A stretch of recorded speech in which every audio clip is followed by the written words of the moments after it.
Hey everyone, welcome back to Pickleball Guys. Are you finding that your drop shots are too high at the non-volley zone?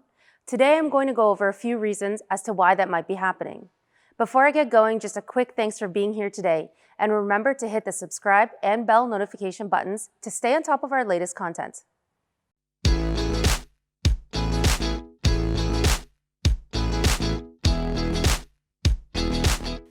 Pickleball is played mainly at the non-volley line, and while there's a variety of shots that can be performed while playing at this line, the object really is to force your opponent to hit up on the ball so you could hit an offensive or winning shot down on it. In pickleball, a very common shot while at this non-volley line is called a dink or drop shot.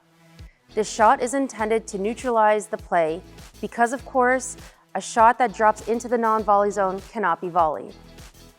Sometimes though, controlling the shot that the other team sends your way is very tough. They could be utilizing the entire area of the non-volley zone and pushing you side to side. If you're fully extended while making contact with the ball, you're going to be forced to use your wrist. And using your wrist will provide uncontrollable power versus stable power.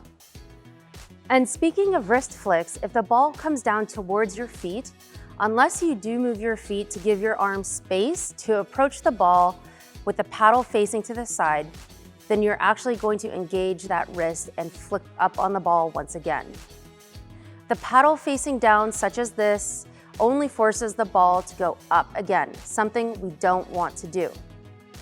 Okay, so one other area to ask yourself is, how hard are you holding that handle?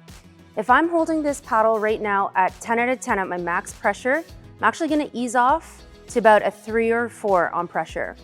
This is the amount of pressure that I want to apply when making those soft drop shots at the non-volley line.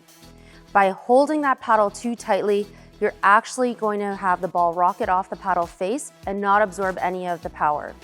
By easing off to that 3 or 4 point, you're really absorbing the power and you're able to control the ball a little bit better. Finally, I just want to mention that while you're playing at the non-volley line and looking to achieve these dinks or drop shots into the non-volley zone, be sure to utilize the shoulder to generate that momentum rather than engaging the elbow and that wrist too much. There's a couple of extra things I do want to mention, and that is that if the ball accidentally creeps behind you, it will actually cause you to engage that wrist flick, which we're looking to avoid. You always want to ensure that you're hitting that ball out in front of your body instead.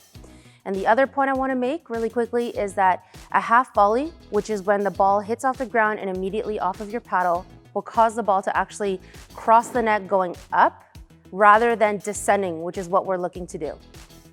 So if you're just starting out in pickleball, it's really good to set yourself a target height as to how high or low you want to hit the ball over the net. As you become more familiar with playing at the net, start to then decrease that height. Remember that the ball should be traveling down as it crosses over the net to the other side.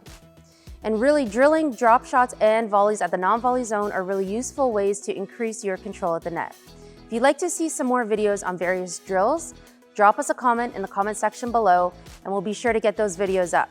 Thanks for watching and see you next time.